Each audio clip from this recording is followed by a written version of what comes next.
Someplace in our galaxy right now, a dead ace 12m wide is bending realness itself. Let me put it this way. Truth is, its magnetic field is so powerful that it tears isolated empty space. One burst from this cosmic monster released more zip in 1/10th of a second than our star will produce in 100,000 years.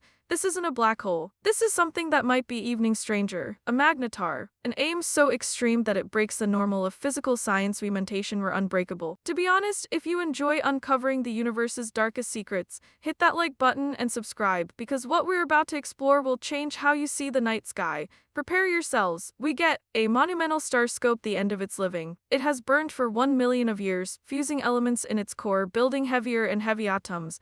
Then the fuel test out. In less than a second, the basic prostration. The outer layers rebound in a supernova explosion that outshines entire galaxies. Everyone knows this story, but here's what they do not tell you. Not every stellar corpse becomes a inkiness hole. When the star is just heavy enough, between 8 and 20 times the mass of our star, something different go on. The essential does not collapse altogether into a singularity. Instead, it stops. It crashes down to a sphere just 12 to 15 m crossways, but it does not vanish into a black hole. What's stiff is a neutron adept, essentially a city-sized ball of matter so dense that a teaspoonful of it would weigh as much as Mount Everest. But some neutron adept are born with a twist, literally. And here's the thing, when the basic collapses, it spins faster and faster like an ice skater pulling in their arms. The magnetic field that exists in the master adept gets compressed too. Squeezed into that petite infinite, the magnetic battleground intensifies to levels that should not be possible. The result is a magnetar. No doubt, this is confirmed science, not hypothesis.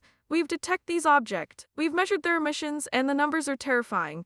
And here's the thing, a magnetar's magnetic field reaches strengths of 10 to the 15 Gauss. That's 1 quadrillion multiplications strong than Earth's magnetic field of battle. Obviously, it's 1,000 times more powerful than a typical neutron star. Also, at that strength, the magnetist battlefield itself becomes dangerous. Image this. If a magnetar survived halfway between Earth and the Moon, roughly 120,000 m away, it would erase every piece of magnetized atom on the planet. Usually credit cards, difficult drives, everything, but that's the least of our problems. The real danger is what that field does to matter itself. Because here's where physics starts break. At distances closer than 600 m from a magnetar, the magnetic field turns so intense that it warps the shape of atoms. Electrons, which normally orbit in sphere, essentially get stretched into thin needles. At the end of the day, atoms halt to quit like atoms. The very building blocks of chemistry cease to function usually. And this is just the beginning. What happened when you get even closer? Indeed, imagine crushing our adept down to the size of a city. Definitely not Hollywood's version of stifling.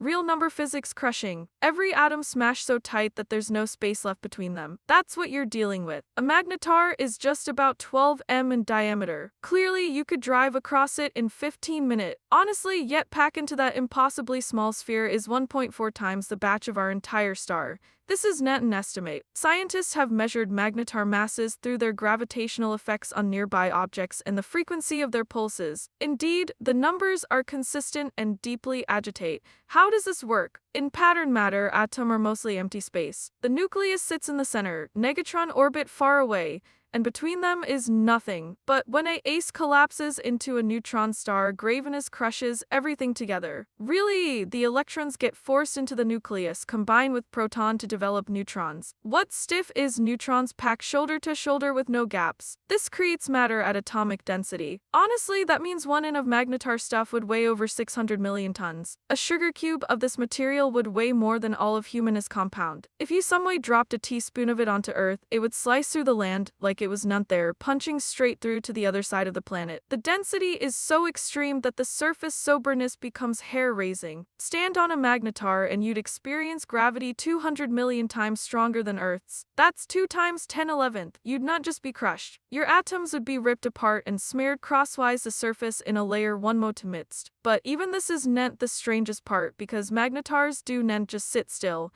Their surfaces move, they crack, they quake, and when that happens, the entire universe notices. Also, the magnetic field clenched the magnetar's incrustation in place like a vice. Indeed, but the crust itself is crystalline iron, harder than adamant, floating on a sea of superfluid neutrons. As the magnetar spins and its magnetic battleground shifts, stress builds up in this crust. Here's the deal, eventually something has to give. Often, what comes next makes earthquakes look lenify. Basically, on December 27, 2004, something hit Earth. Not physically, but every quite orbiter in sphere detected it. Radio telescopes around the world move haywire. The ionosphere 60 mi above us was suddenly illuminated. Scientists scrambled to figure out what happened. The source was 50,000 visible light-years away. A Magnetar Delegate SG-186S20, and it had cracked. Sometimes, this was not a small event. What's more, when a magnetar's crust fractures, it releases energy that makes our most useful weapons look like firecrackers. The December 27 case let go of more energy in 1/10th of a second than our star produces in 150,000 years from 50,000 light-years away. It was brighter than a full moon to our satellites. But here's what's interesting. This is confirmed data from NASA and multiple observatories. Think about that distance. No doubt, light travel for 50,000 years and the volley still arrived strong enough to bear upon our satellite's atmosphere. If this magnetar had been just 10 light-years away, the same distance as some of our nearest stars, the radiation would have dived away Earth's ozone layer. Complex life would have ended. But what actually happens during a starquake? Let me put it this way. The magnetar's atomic number 26 Earth's crust under immense magnetic stress suddenly shifts. The truth is, it might move less than a millimeter. That's it, a fraction of an inch. To be honest, but when you move crystalline atomic number 26 hard than diamond, pack at nuclear density, even a millimeter displacement releases impossible energy. The magnetic field lines snap and reconnect violently like rubber, essentially band extend to their limit and release all at once. This magnetic reconnection accelerates particles to almost the fastness of light. Truth is, gamma ray and X-ray spray out in all directions. The magnetar rings a bell, its vibrations creating pulses we can detect crossways the galaxy. These starquakes can go on for weeks. Definitely, the magnetar sends out aftershocks, each one releasing actually more zip than our star produce in old age. The surface settles into a new constellation slightly different from before. The magnetic field geometry shifts and then it power check quiet for age or decades, or it might fissure again tomorrow.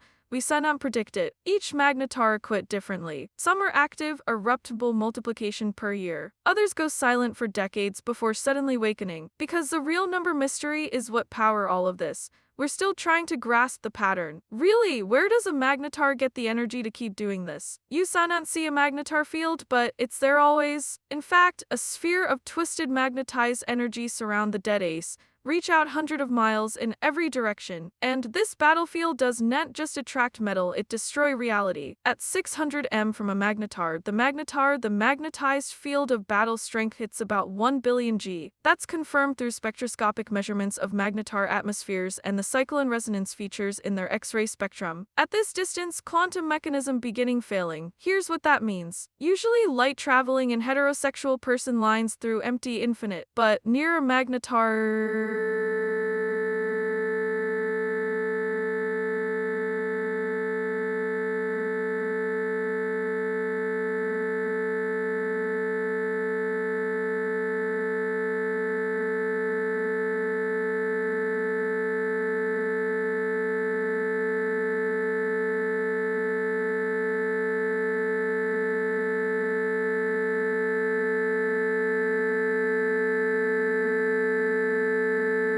Not because of sobriety this way, but because of magnetics. The magnetic field is so strong that it affects the vacuum itself. Something named vacuum brilliant. Photons traveling through the space split into two beams based on their polarization. Space itself become brilliant like looking at through a crystal, but it gets worse for anything with matter. Recall molecular held together by electromagnetic forces. Electrons orbit nucleus because of electric attraction. What we're seeing is, but a magnetar's battlefield is strong enough to overwhelm these force. The field does not just tug on electrons. Here's why this matters. It deforms them. At distances inside 600 m, atoms elongate into needle shapes. The reality is, to be honest, the negatron clouds that should be spherical get stretched along the magnetized battlefield line. Chemical bonds stop working the way they should. Molecules can't produce properly. The truth is, complex chemistry becomes impossible for any living thing. Not from heat, not from radiation, though there's plenty of that, but from the briny crack-up of molecular structure. Your cells would halt functioning before you even felt pain. The proteins that run your body would unfold. DNA would unravel. Of course, you'd see depart at the molecular grade. Not a we've made could last this either. No doubt, space vehicle hulls would have their nuclear bonds disrupted. Electronics would fail instantly as the magnetic field of battle induces currents million of times stronger than they're designed to handle. As it fights through the distorted space, evening light itself struggles to escape, bend and splitting. Also, and this is all assuming you could somehow live on the radiation, which you could nent because magnetars do nent just sit quietly in their magnetic cocoons. They scream. At the end of the day, the battlefield is non-static. It shifts, twists, and reconnects constantly, even between major maven quakes. Each reconnection event sends out bursts of X-rays and gamma rays. Let me put it this way. These are not gentle pulses. They're central beams of high-energy radiation powerful enough to ionize anything in their way. But compared to what the battlefield does to space itself, even this appear about normal. Importantly, light is supposed to be simple. Photons traveling in heterosexual lines unaffected by magnetist fields. That's what we learned. That's what works everywhere else in the universe. But near a magnetar, this rule breaks down entirely. Scientists first predict this in the 1930s, but they mentation it would never matter. Clearly, the outcome called photon divide and vacuum bring in only becomes significant in magnetic fields approaching 10 to the 13th G or higher. No cancel object should reach that strength. Then we found magnetars. Here's what happens. In normal space, a vacuum is really empty. Obviously, but quantum mechanisms state us that's not quite true. Even in a perfect vacuum, virtual particles constantly pop in and out of existence. Electron-positron pairs appear for impossibly legal brief moments, really then annihilate each other. Frankly, we can't see this happening, but it's real number. It's been mentioned in laboratories through the Casimir effect. Near a magnetar, the magnetic field is so strong that it polarizes this quantum vacuum. The virtual molecule align with the battleground before they disappear. This alignment changes how light source travels through space. The vacuum efficaciously becomes a medium ilk air or drinking glass but made of quantum fluctuations. Light source passing through splits into two beam with diverse polarizations. One radio beam polaris parallel to the magnetic field, another perpendicular to it. They travel at slightly distinct speeds. Clearly, this is vacuum brilliance and we've sustained it through observations of magnetar spectra. What we're seeing is, the light arriving from these objects shows exactly the polarization pattern this theory predict. What we're seeing is, but there's another effect even stranger. At even higher field strengths above 10 to, more or less, the 13th Gauss, individual photons can split. Truth is, a single high-energy gamma-ray photon can spontaneously divide into two or lower Vigor photons. This is non-skill fiction. This is quantum electrodynamics pushed to its absolute limit. We've observed this indirectly. When magnetars have major flare, the spectrum of radiation we detect does not lucifer what we'd expect from a simple hot surface. The thing is, there are features, dips, and peaks in the spectrum that only make sense if photon splitting has happened. The high-energy gamma rays are splitting into lower-energy X-rays before they reach us. This means that magnetars are cancel laboratories for testing quantum mechanics in conditions we can never recreate on globe. Our most powerful magnets reach maybe 45 Tesla, about 450,000 Gauss. A magnetar's battleground is roughly 2 billion times stronger. It's testing physical science in a regimen we can only dream of accessing artificially. And yet, this is not even the most extreme thing magnetars do. Because sometimes they do not just pretty much crook light, they weaponize it. March 5, 1979. Every satellite orbiting Earth picked up something impossible. A wave of gamma rays and X-rays slammed into our planet's ambience with such strength that it ionized the upper layers. Scientists initially thinking it was a nuclear onrush. The salvo lasts for only 1/1 of a second, but in that instant, it delivered more vigor than our star produces in 1,000 years. The root was a magnetar in the constellation Norma about 30,000 light-years away. Delegate SG 505-66. Notably, what we witnessed was a massive sort of magnetic flare, the largest ear record. This is fully documented. The data came from Soviet Venera spacecraft, American satellites, and observatories planetary. The event was so powerful that it corpsed the bright burst of vigor ear observed from beyond our solar system. But here's what shuffle it truly terrifying. Certainly, that energy locomote for 30,000 years through empty space. It spread out over an expanding sphere. By the time it reached Earth, it had diluted across an area trillions of statme wide, and it still hit us difficult enough to disrupt satellites and alter our ionosphere. Now, Now, here's where it gets good. Often, calculate backwards and the numbers become blood-curdling. Often, at the moment of the burst, actually, the magnetar release close to 10 to the 46 joules of energy. Usually, that's more energy than an entire galaxy of 200 billion ACE produces in several years from a single object 12 m across in 1/5 of a second. The lead theory involves catastrophic magnetist field reorganization. The magnetar's magnetic field already, basically at impossible strengths, became unstable. What we're seeing is, usually magnetic field lines twisted and tangled over years or decades until they could not sustain the constellation anymore.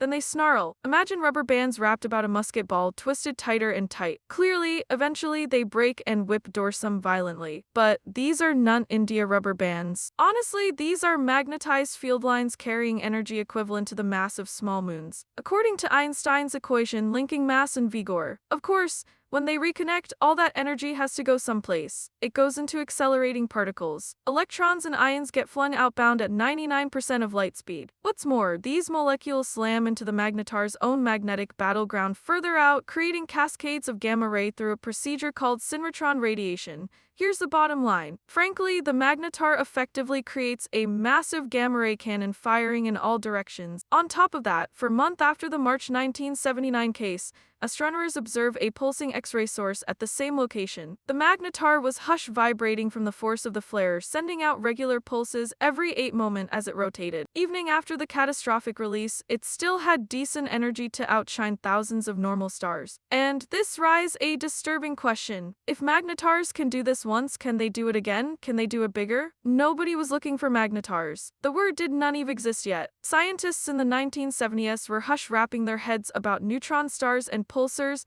those chop-chop spinning stellar remnants that sent out regular radio pulses. Then on March 5, 1979, the universe decided to introduce us to something far more violent. The gamma ray salvo that hit world that day didn't fit any exist model. It was too bright, too brief, and too energetic. It came from a fixed point in the sky, basically not from a distant galaxy. And in the months after, that same place hold pulsation with X-rays every 8 seconds. This was not a pulsar behaving usually. This was something else entirely. Scientists name it a soft gamma repeater or SG. The name described what they saw but not what it was. It repeated unlike most gamma ray bursts, and the spectrum was softer, meaning lower vigor than typical gamma ray bursts from cosmological distances. Here's the bottom line. Look, but what could cause such behavior? Robert Duncan and Christopher Thompson advised the response in 1992. They calculated that a neutron star with a magnetized field powerful enough could stock tremendous energy in its twisted magnetic field lines. When those field lines snapped and reconnected, they would release bursts of gamma rays and X-rays. They named these objects magnetars, combined magnetic and star. The theory was controversial at first. Some scientists argued that magnetic fields could not reach such extremum strengths. Others questioned whether the field of battle could remain stable, but observation kept piling up. More SGs were found. Their behaviors matched magnetar prediction, and in 1998 researcher finally measured a magnetic field strength direct. They did this by observing cyclone resonance features in the X-ray spectrum of a magnetar. When bared down particles spiral in a magnetized field of battle, they,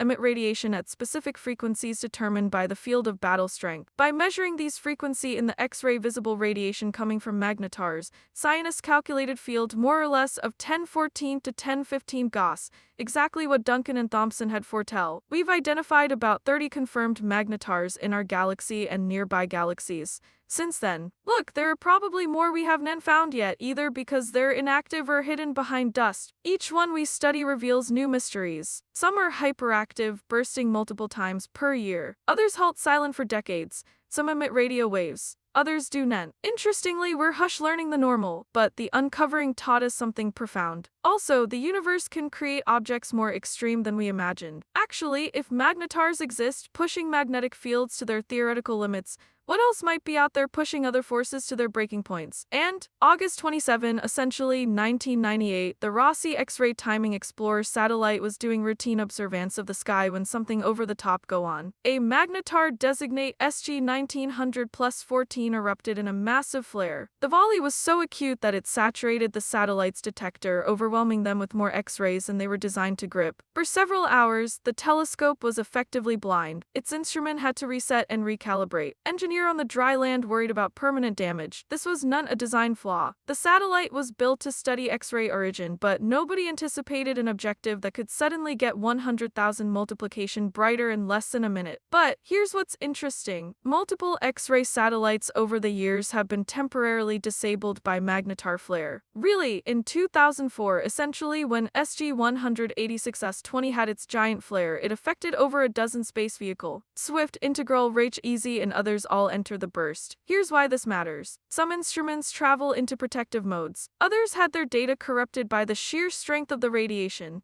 Think about it this way. No doubt, these satellites orbit world about 93 million miles from our star. Here's the bottom line. Besides, their project to observe X-ray sources billions of light source old age away. They have filters, shielding, and safety protocol to handle acute radiation. In fact, yet a magnetar 10 of thousands of light years away can still overwhelm them. The implications are staggering. Obviously, if a magnetar flare can blind a satellite across interstellar distances, what would it do up close? The answer is nothing. Endure. Any space vehicle inside several light source old age of a major magnetar flare would be fried instantly. The thing is, the radiation would cause currents in every circuit, melting electronics. Solar panels would demean from the onslaught. Shielding would be useless against such intensity. But here's the actually pertain portion. We have no warning system. Magnetars do announce when they're about to flare. Indeed, there's no precursor we can detect. One moment they're relatively quiet, send out steady X-ray emission. The next moment they explode with zip equivalent to thousands of supernova compressed into fractions of a sec. For future space exploration, this is a hidden risk. As we send probe deeper into our galaxy, they might encounter magnetars we haven't cataloged yet. A probe could be cruising through interstellar space, totally unaware that a dormant magnetar lie a few light years away. Generally, then without admonition, that magnetar backwash up. The probe would die before its sensors even registered what go on. Scientists are now working on better detection methods. They want to map every magnetar in our galaxy and monitor them perpetually. Early warning could save mission. The reality is, but there's a problem. Dormant magnetars are about invisible. They emit so little radiation that we can barely discover them. We might have heaps or century loiter in our galaxy, completely unknown, and each one is a loaded weapon waiting to firing. Our galaxy contains roughly 200 trillion adept. In fact, about 1 billion of those will finally set off as supernovas. Many will leave of absence behind neutron stars. Scientists estimate there might be 100 million neutron stars scattered end-to-end the Milky Way. Yet, we've only corroborate about 30 magnetars. What makes them so rare? The solution starts with how they're born. Here's the deal, not every neutron star becomes a magnetar. The original ACE need particular conditions. Plus, it must be monolithic enough to create a neutron star, but not so massive that it collapses into a inkiness hole. That's a narrow range, roughly 8 to 20 multiplication our adept mass. But mass alone is not enough. Plus, the star also need to be spin around rapidly when it collapses. As the core compresses, conservation of angular momentum makes it spin faster. This spinning combined with the convective motions in the collapse stuff make a dynamo event. Usually, this dynamo amplifies the magnetic field of battle to extreme levels. Think of it like a cosmic generator. Of course, the collapse itself generates the initial energy. The spinning motion organizes that vigor into an ordered magnetized field. But this only works if conditions are just right. The rotation speed, the mass dispersion, the initial magnetic field posture, all these factors have to adjust. And here's the thing, it's rare. The truth is, on top of that, even when a magnetar forms, it does not stay that way forever. The extreme magnetic field bit by bit decays over time. Scientists estimate that magnetars remain active for only about 10,000 ELD, maybe less. After that, the battlefield weakens to pattern neutron star levels. So, what does this mean? The aim settles down, becoming an ordinary pulsar or just a lull neutron star. This short active lifetime explains why we see so few. At any given moment, only a small fraction of neutron stars are in their magnetar phase. The residue have either not yet turned magnetars or have already go across through that phase. Let me put it this way, it's a brief violent stage in a neutron ace-long existence. But there's another reason our counts stay low. At the end of the day, catching. Frankly, magnetars are small, about 12 m across. Certainly, they're incredibly remote, often tens of thousands of light years away. And unless they're actively flaring, they're dim. Many might be dormant right now, invisible to our telescope, wait for their next outburst. Surprisingly, we only find magnetars when they do something dramatic. No doubt, a notable flare lights them up across the electromagnetic spectrum. Then we can examine them, measure their belongings, confirm they're magnetars. The thing is, but a quiet magnetar could be lurking nearby and we'd near know. So, what does this mean? In fact, scientists suspect there might be many more magnetars than we've confirmed. Perhaps hundreds in our galaxy alone. Most are dormant, their surfaces chilling, their magnetized fields slowly decaying. Now, here's where it gets good. They'll flare again, really finally years, decennium, or century from now. But until then, they stay hidden, which means there might be one finisher than we think. Distance usually means refuge in space. A supernova 10,000 light-years away is spectacular but harmless. Plus, a gamma-ray burst, if it's not pointed directly at us, poses no menace from such distances. But magnetars modification the calculation completely. Besides, scientists have run the numbers and they're disturbing. If a magnetar within 10 light-years of Earth experienced a behemoth flare, one corresponding to the December 2004 event, the radiation would be devastating. The burst would hit our ambience with decent energy to destruct the ozone bed partially. UV radiation from our ACE would spike. Defunctness event would post-date. But here's what living stargazer up at dark. 10 light source years is close. Very close. There are only about a dozen stars within that radius. Without question, the odds of a magnetar being that finale are passing low. Here's the deal, but 10,000 light-year, there are millions of adept at that distance. What we're seeing is, and we cognize magnetars survive in that range. We've detected them. A hyperflare from 10,000 light-years away would not destroy our ozone, but it would raise a noticeable outcome. The ionosphere would visible radiation up. Satellites would be damaged, radio communications could fail, and if the flare was strong enough, if it make the extreme end of what magnetars are theoretically capable of, even from that distance, it might cause biological harm. The worst-case scenario involves a magnetar hyperflare pointed directly at Earth. Remember, magnetars emit focused beams of radiation from their magnetized pole. As they rotate, these beams sweep across space ilk lighthouse beams. Usually, if Earth happened to be in the path during a Titan flare, we'd receive the full intensity, not just scattered radiation. From 10,000 light-years, such a radio beam could deliver radiation doses comparable to being near a nuclear explosion. Not everywhere on Earth, just the side facing the magnetar at that moment. But that would be enough. The thing is, power grids would neglect from the electromagnetic pulse. Electronics would fry and life tissue would absorb dangerous levels of gamma rays and X-rays. Scientists estimation that a magnetar hyperflare from this distance could addition cancer rates worldwide for decades afterward. It would not be an immediate extinction event, but it would be a catastrophe. And there's no way to prepare, no admonition system, no defense. The geological record power already bear pretty much grounds of past magnetar flare. Some flock extinctions have no clear cause. No doubt, researchers have looked for signs of increased radiation exposure in the fossil platter. Sure, layers show mutations and cellular harm consistent with radiation exposure, but the source remains stranger. Plus, could a magnetar have fire at Earth millions of years ago? We can't prove it yet, but the possibility exists and it's chilling because someplace out there right now, a magnetar power be building up stress in its crust. The thing is, in years or decennium, it will crevice. Its magnetic field will unleash a beam of expiry into the galaxy, and all we can do is hope we're not in the way. Envisage standing on a magnetar surface. You saw that because you'd be dead, but think it anyway. But here's what's interesting. Under your fate, if you had foot, is a landscape that defy everything we cognize about solid matter. The Earth's crust is atomic number 26, perfect iron, compact to density millions of multiplication greater than steel. Now, here's where it gets good. It's arranged in a crystalline structure so honed that it makes diamonds look disordered. This is the hardest kernel in the universe. Nothing we can create comes finished. Laboratories have tried to simulate these conditions and failed. The pressures and density are simply beyond our reach. But this iron is non-atmospheric static. The intense magnetic field threads through it, creating currents and eddies of electrical charge.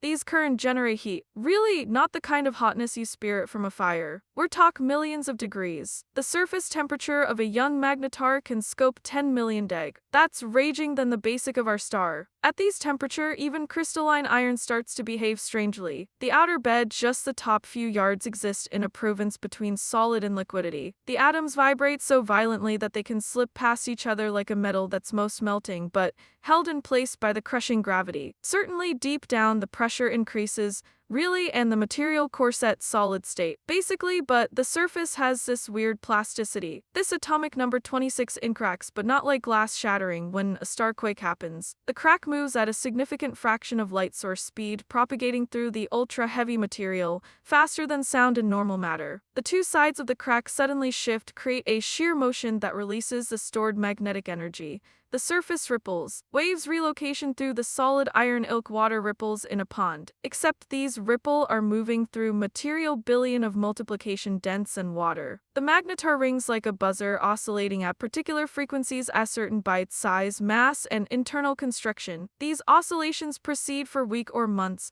gradually damping down as the zip dissipate. And here's the thing, sometimes, but the surface does not just crevice and undulate. Surprisingly, the magnetic zip release heats material to billion of level in microseconds. Clearly, iron vaporizes contempt the acute gravity seek to hold it down. Actually, a plume of ionized iron plasma, an ambient short created by fierceness, rises above the surface. This atmosphere is impermanent, lasting perhaps moment or minute before gravity pulls it dorsum down. In fact, during those legal brief moments, the magnetar has a real ambience, thin but detectable. No doubt, spectroscopic observations have actually enumerated this. When magnetars flare, their spectrum display absorption lines from atomic number 26 silicon and other elements. Surprisingly, these lines state us what the surface is made of and how hot it's.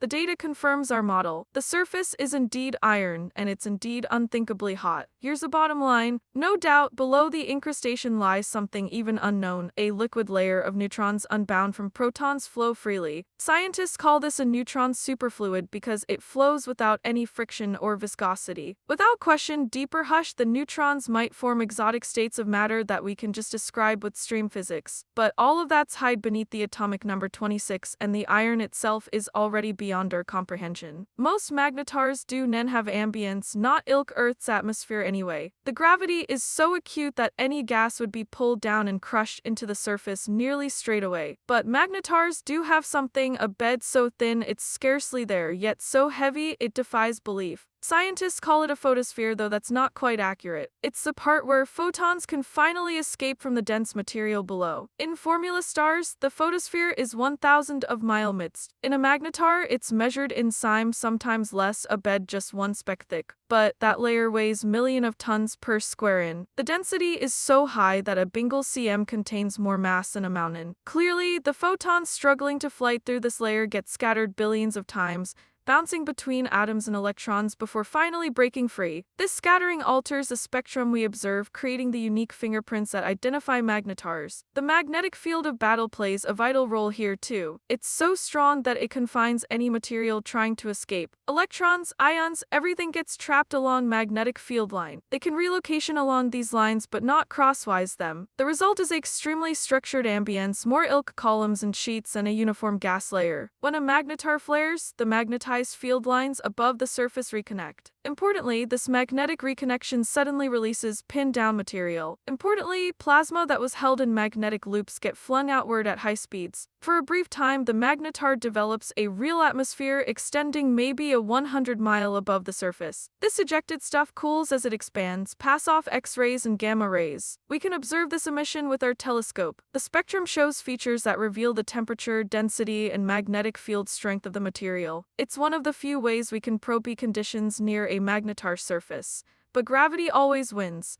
Think about it this way, the escaped material does not have decent speed to reach escape velocity. It arcs rear down, crashing into the surface at speed of thousands of miles per second. Of course, the wallop create more X-rays, more heat, and sometimes triggers extra magnetic action. The whole case can last hours or days. Between flares, the ambience fundamentally disappears. Individual atom might hover temporarily before falling back. Molecule trapped in magnetized field of battle lines spiral endlessly, but there's no continuous gaseous bed, no weather, no atmospheric circulation, just crushing gravity, searing radiation, and magnetic field lines so twisted they form cages of force. This is as close to a naked stellar essential as nature allows. The surface of a magnetar is matter at its limit, physics at its breaking point, and yet somehow it stalls. It exists. A 12-mile sphere of impossibility floating in the dark. Wait to remind us that the world still has secrets we saw none explain. Honestly, Einstein taught us that sobriety warps spacing. Besides, the stronger the gravity, the more time slowed down relative to an outside outside beholder. We've tested this with atomic clocks on airplanes and satellites. The effect is real number, but close a magnetar, time doesn't just slow down at nearly Chicago. Obviously, calculate the gravitational time dilation at a magnetar's surface,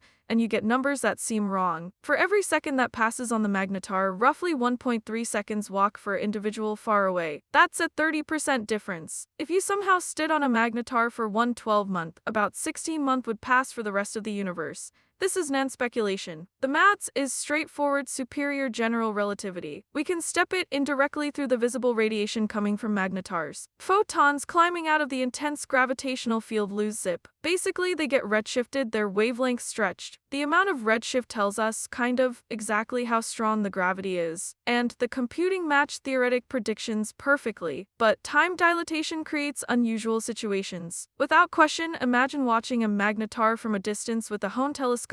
You see its surface, a star quiver pass off. From your perspective, the crevice spreads across the surface, more slowly than it would if you were right there. The oscillations that post-date appear stretched out in clip. Really, the entire event looks like it's happened in slow movement. Here's the deal, meanwhile, if you were some ways on, the surface, time would feel formula to you. The crack would spread at its true speed. To be honest, the oscillations would actually ring at their natural oftenness. You'd notice anything strange about time itself. Frankly, when you compare your clock to a distant percipient's clock, that the difference appears, it's only. Sometimes, this has real consequences for the physics happen on the magnetar. Nuclear reactions, particle decays, all process that depend on clip, run at different rates depending on where you measure them. A neutron near the surface would decay more slowly from an outside perspective than a neutron far from the magnetar.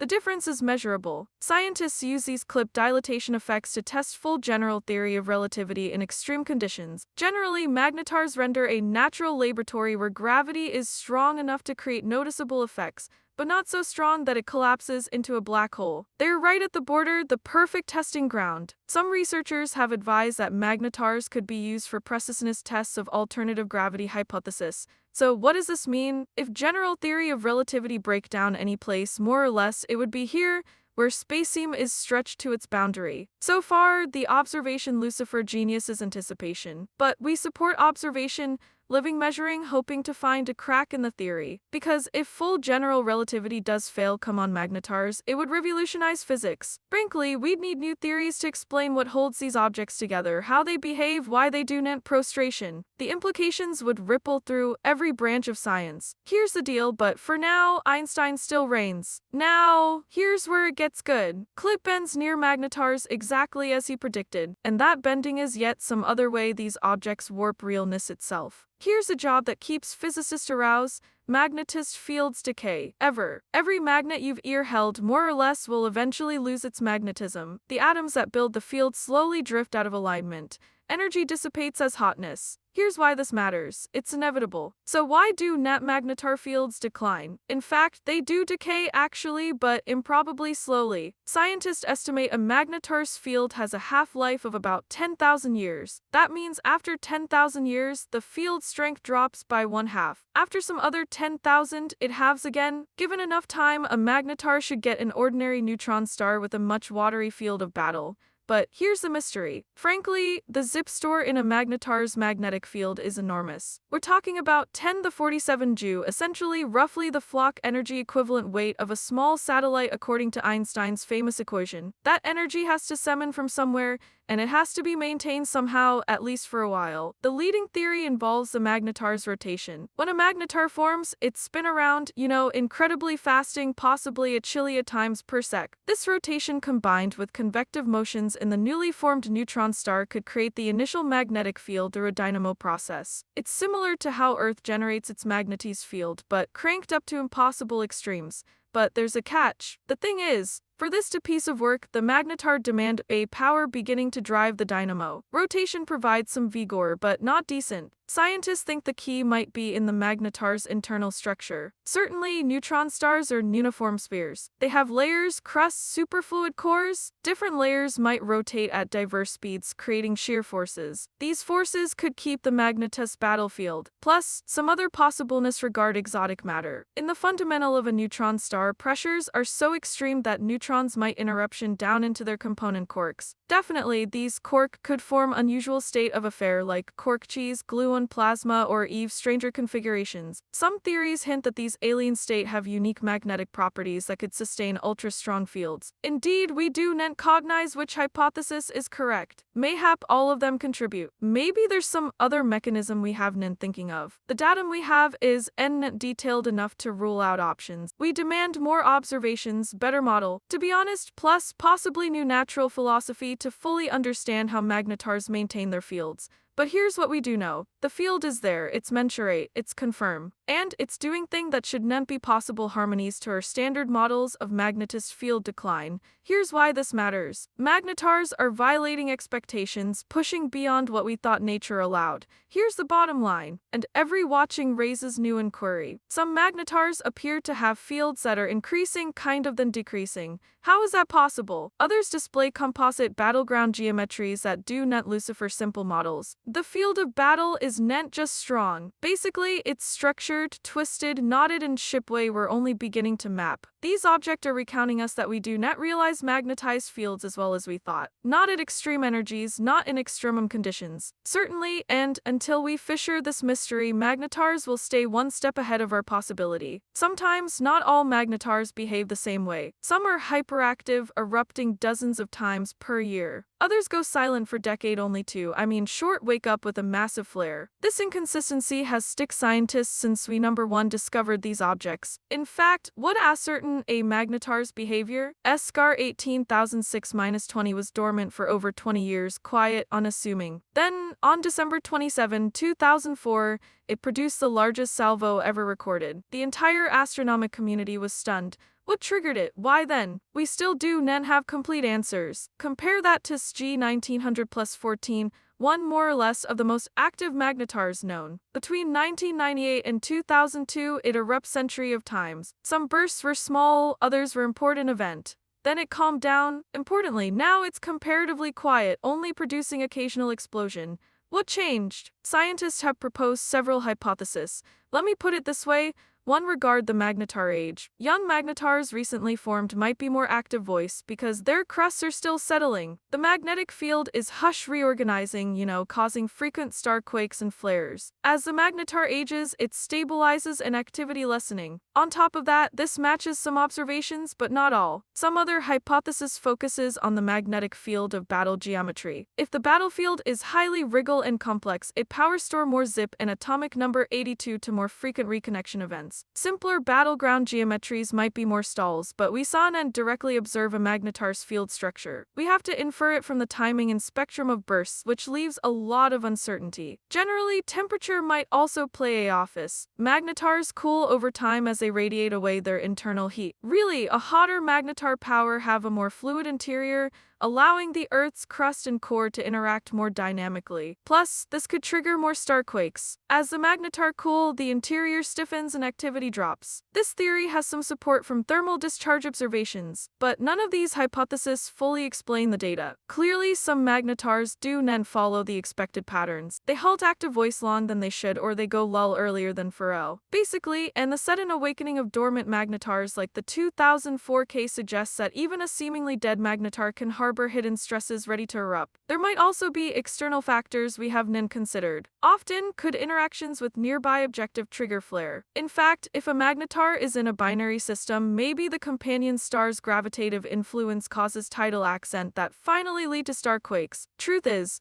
most no magnetars look to be isolate, essentially, but we might have missed companions in some cases. Or perhaps it's purely random. The emphasis generate up chaotically, and when the crust eventually cracks depend on innumerous tiny factors we cannot measure or predict. Ilk earthquakes on Earth, magnetar flares, power be fundamentally unpredictable beyond statistical probabilities. On top of that, this unpredictability is both fascinating and frustrating. It means every magnetar is a lone case study. It also agency we saw not forecast when the next major flare will happen. All we can do is watch, wait, and hope our telescope are pointed in the right way when it occurs. Gamma ray bursts are the bright events in the world. For a few seconds, a gamma ray burst can outshine every other objective in the observable cosmos combined. Astronomers have detected these bursts from galaxies billions of visible light years away, so remote that the light source has traveled for most of the universe's history, and magnetars might create some of them. Most gamma-ray bursts seed from two sources we've identified. Frankly, long-duration bursts last more than 2 seconds seed from massive stars fallen into black hole. Short-duration bursts under 2 seconds come from neutron-ace collisions. But there's a third category. Some fuselae do not fit either model. They're too short-circuit to be collapsing stars, too bright to be ordinary neutron atom merges, and their spectra display features that Lucifer magnetar flare. Truth is, in 2004, when SG 18620 had its giant flare, it was briefly visible from the Andromeda galaxy 2.5 billion light-years away. If that same event had passed off in a distant galaxy, say 10 billion light-years away, we would have detected it as a short gamma-ray burst. We have classified it as a neutron star merger or some other event, never guessing it was actually a magnetar. Here's the bottom line. This realization changed how we interpret gamma-ray bursts. Certainly, some fuselae we've been attributing to, other cause might actually be magnetar giant flares. If true, it means magnetars are even more common than we thought. Of course, every Coltsfoot might legend tons or hundreds of these objects occasionally produce bursts we can detect across cosmic distances. But there's more intriguing connection. Some scientists believe magnetars might powerfulness certain type of supernovas. Not the supernova that creates a magnetar, but later event. Here's how it could work. A young magnetar spinning incredibly fast could inject vigor into the expanding debris of its parent supernova. This energy would make the supernova appear much bright and last much longer than normal. We've observed supernova do not Lucifer standard models. No doubt they're too bright or they slice too slowly. Researchers call these superluminous supernovas. Some have spectra consistent with magnetar power emanation. The magnetar spin down energy as it gradually slows due to magnetized break it converted into radiation that lights up the surround gas.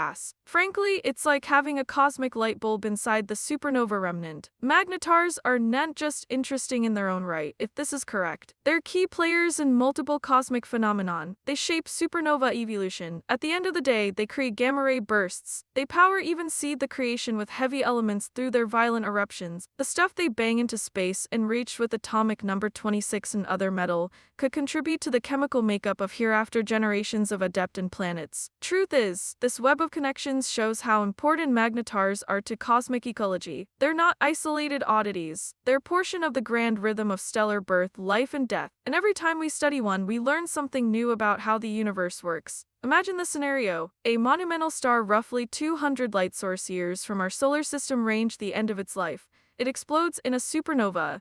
At the end of the day, we see the light display. Beautiful, harmless at that distance, but the core collapses into a magnetar. What happens next? Initially nothing. 200 light-year is far decent that Eva magnetar airs, no immediate menace. Its magnetized field while acute drops off rapidly with distance. At 200 light-year, the field strength would be negligible. We would not detect anything unusual beyond the supernova itself. And here's the thing, but magnetars do not check lol. Frankly, inside years or decenary, it would have its first major flare. Let's say it produces a burst corresponding to the December 2004 event. The radiation would travel toward Earth at light speed. 200 years later, it would arrive. The burst would light up our night sky. Really, not as vivid as the comprehensive moon, but detectable. A point of visible radiation suddenly appearing brighter than any star. It would finish less than a second, then fade. Uranologists would scramble to build out what they just witnessed. Really, telescope would focus on the locating and they would find the magnetar still pulsing, still sending out X-rays. But here's the concerning portion. The radiation dosage world receives from 200 light-year would be minor. Background grade would spike slightly. Satellite might experience minor glitches, but nothing catastrophic. Now envisage the magnetar is only 20 light-age away. At 20 light-old age, a giant flare would be dangerous. Of course, the X-ray and gamma-ray dose would penetrate our ambience significantly.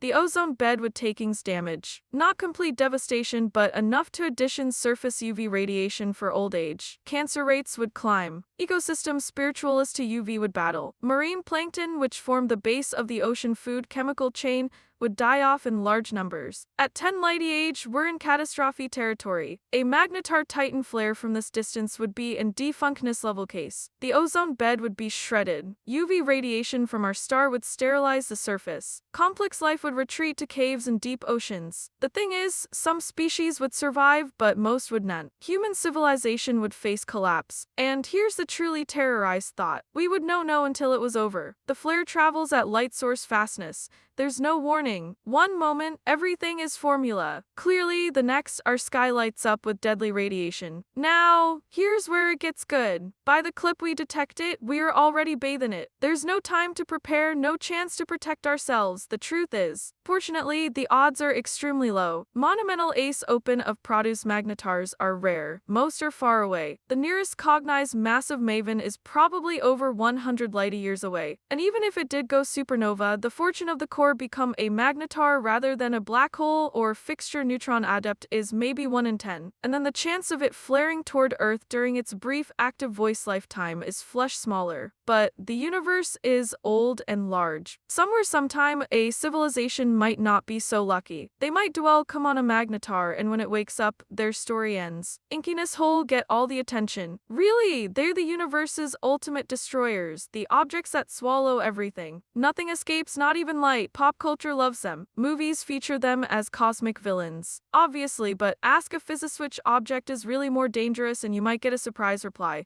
Magnetars. Here's the argument. Inkiness holes destroy through gravity. Get too close past the event horizon and you proceed. Naturally, but the event horizon is small. For a stellar mass black hole, maybe 60 mi crossways. Here's why this matters. Stay outside that radius and you're relatively safe. Yes, there's radiation from the accumulation platter if the black hole is eating. Importantly, but a dormant black hole, one not actively consuming matter, is essentially invisible and harmless unless you fly directly into it. Magnetars kill at a distance. Their magnetist fields broaden thousands of miles. Their radiation bursts travel crosswise light age. Truth is, they do not demand to be finished to reason damage. A magnetar could be sitting 10 light-years away, and if it flare in your direction, you're dead. A black hole 10 light-years away is just another darkness target in space. The destructive orbit is totally different. Scientists have calculated the danger zones. For a black hole, the lethal radius is mensurate in chillion of miles at most. You have to be practically touching it for gravity to rip you apart. When accounting for giant flares, for a magnetar, the lethal radius widened to potentially lots of light years.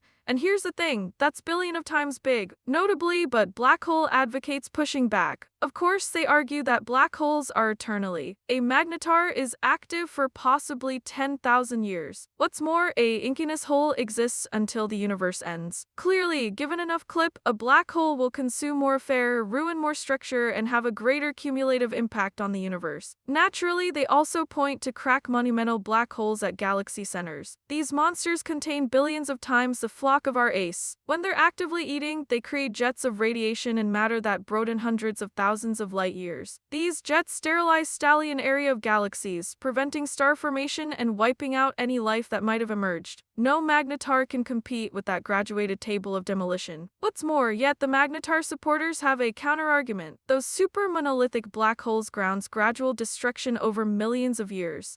A magnetar flare is flash. Interestingly, civilization ending in less than a minute. There's something uniquely terrifying about that immediacy. Inkiness hole give you clip. Magnetars do not. So what does this mean? There's as well the query of which is more violent relative to size. A magnetar 12m across can release more vigor in a fraction of a second than 1,000 of stars produce in years. Besides, a stellar mass black hole evening when feeding actively cyanide match that vigor yield. Pound for round, magnetars win. The debate corpse unresolved. Here's the bottom line. No doubt, both objects represent natural philosophy at its most extreme. Both can end worlds, but they do it differently. Black holes erase through gravity slowly, inevitably. Magnetars attack with radiation and magnetism suddenly, explosively. Think about it this way. Mayhap the real answer is that we should fear both. Surprisingly, the universe has created multiple slipway to destroy living fundamentally, and arguing about which is worse seems pointless when either one near Earth would mean the end of everything we cognize. Now, here's where it gets good. Every atom in your body except hydrogen came from star. This is not poetry, it's confirmed science. Carbon, oxygen, nitrogen, iron, all these components were forged in stellar nucleus and scattered into infinite when stars died.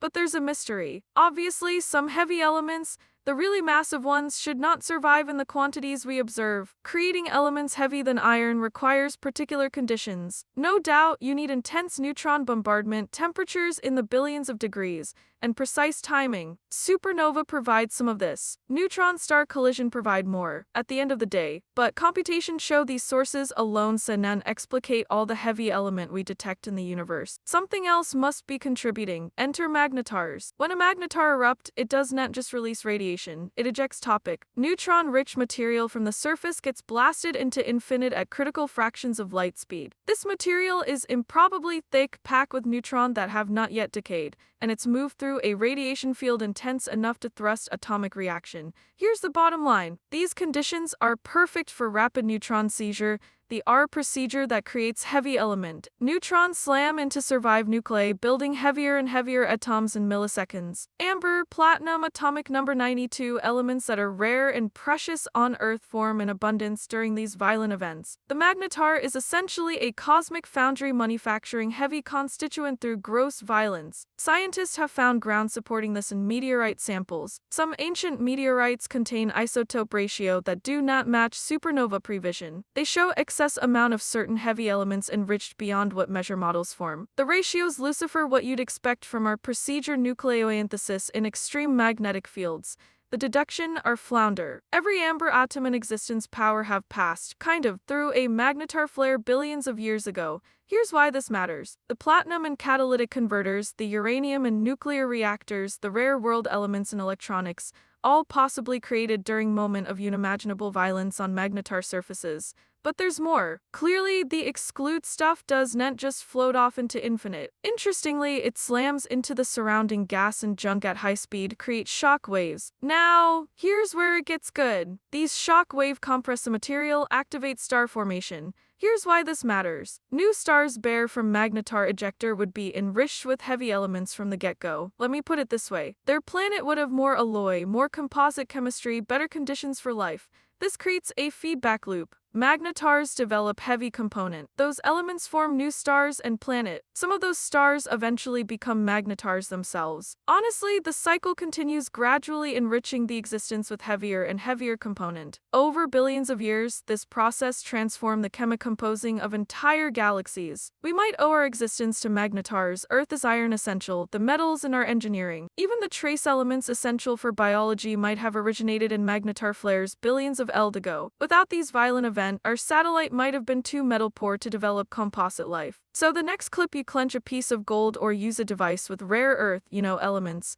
In reality, remember that topic survived the most extreme conditions in the universe. It was born in magnetic fields that warp world, ejected in flare that outshine galaxies, and scattered crossways space to eventually get part of your world. Certainly, the universe created through destruction, and magnetars are its most efficient creators. So, what does this mean? In 2007, Stargazer detected something entirely unexpected. A brief radio beat endured just 5 milliseconds event from billion of light years away. The salvo contained as much zip as our Maven produce in an stallion day, compressed into a time span shorter than a heartbeat. They called it a fast tuner burst, and no entity knew what caused it. At first, scientists thinking it was an error. Actually, tuner interference from Earth-based beginning, planet glitches, anything but an actual cosmic signal.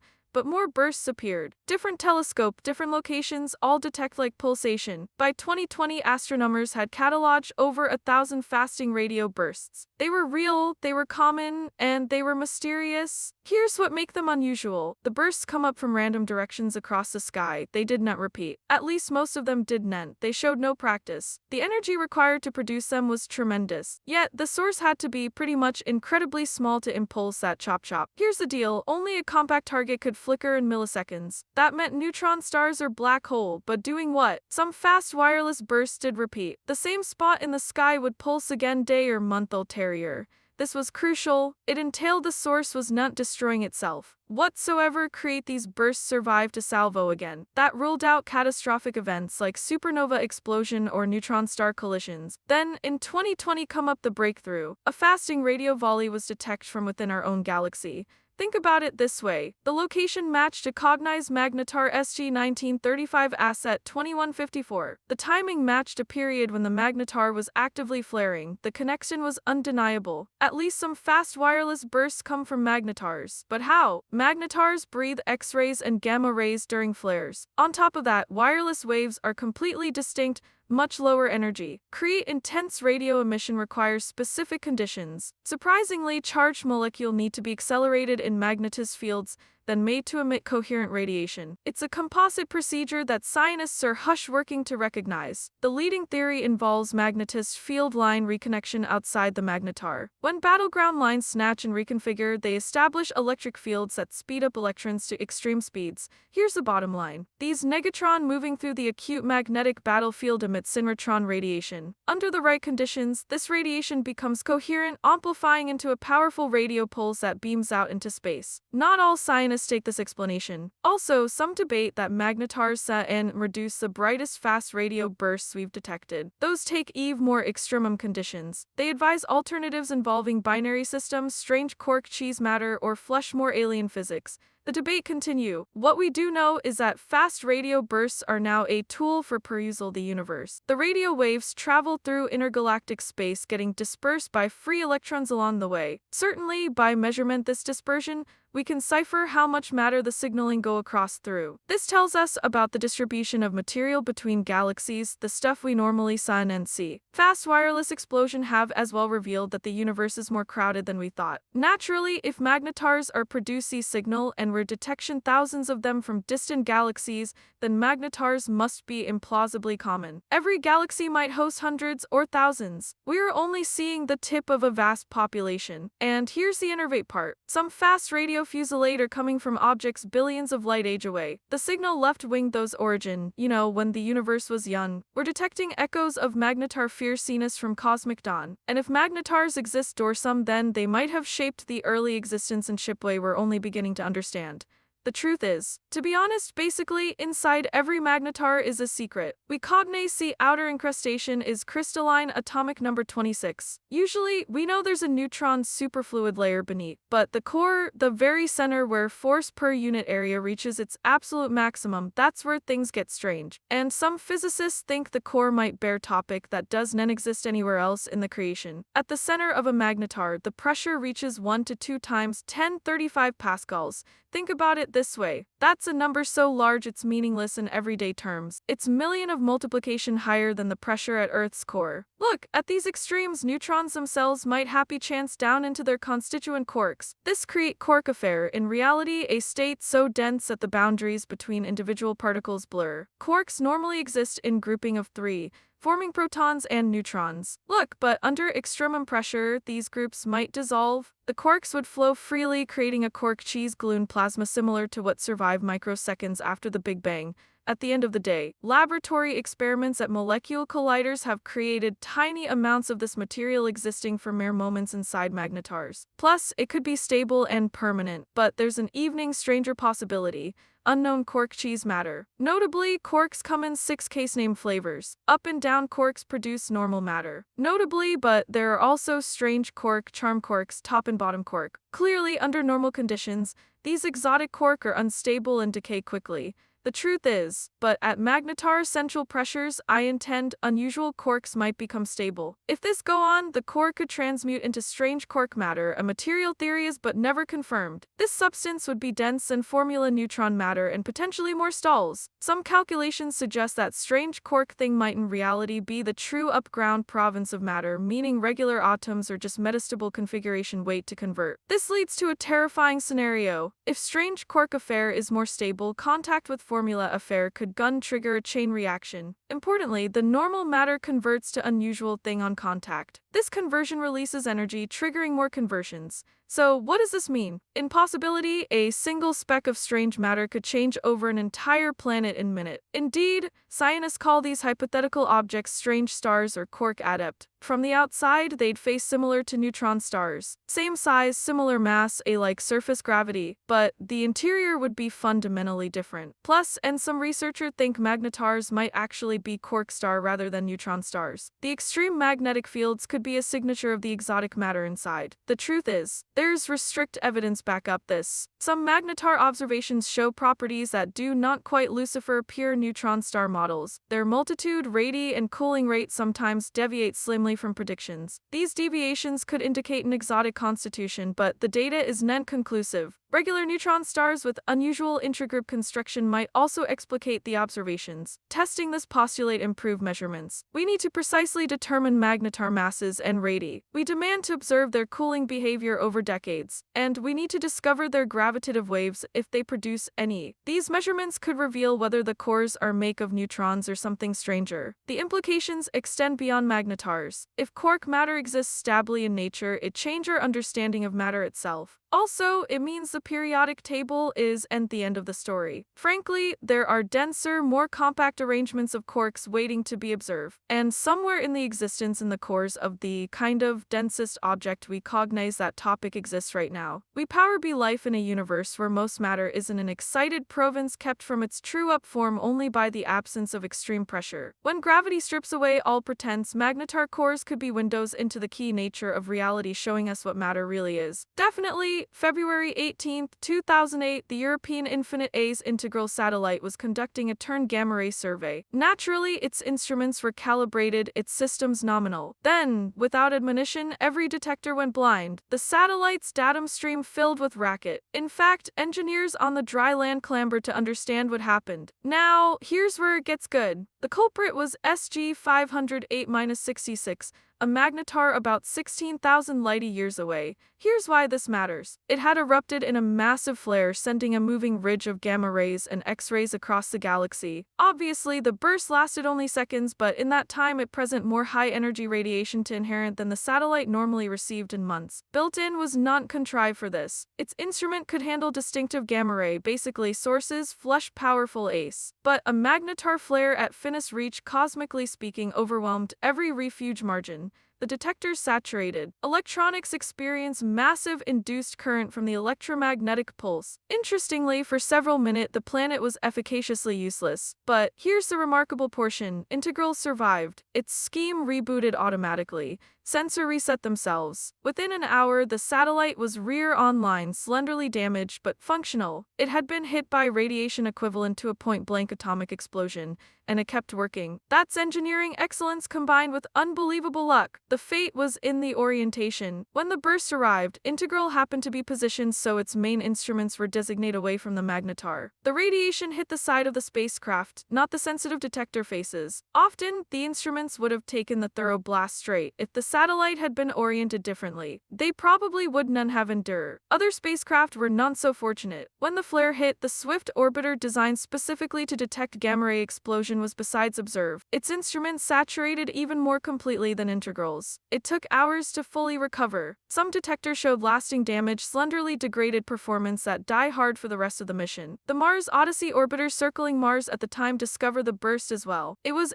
flush contrived to observe gamma shaft, but the flare was so intense that its radiation sensors intend to quantity particle flux near Mars proceed off graduated table. For a minute, Mars Odyssey thought it was being bombarded by a solar storm. Only later did scientists realize the radiation came from across the Colt's foot. This case taught space vehicle designers a hard lesson. Often, the universe incorporate hazards they had not fully accounted for. Magnetar flare are rare, but they are catastrophic when they happen. Future deep space missions need shielding and protection against sudden radiation surges that might come from any direction without admonition. NASA and other infinite agencies now factor magnetar flares into their risk assessments. For missions to the outer solar scheme, mission that will be operational for decades, the chance of encountering at least one major magnetar flare is considerable. Engineers are designing more effective electronics, better shielding, and automated protection system that can respond in milliseconds. But there's only so much you can do. Here's why this matters. Basically, a really giant flare, fundamentally one comparable to the March 1979 event,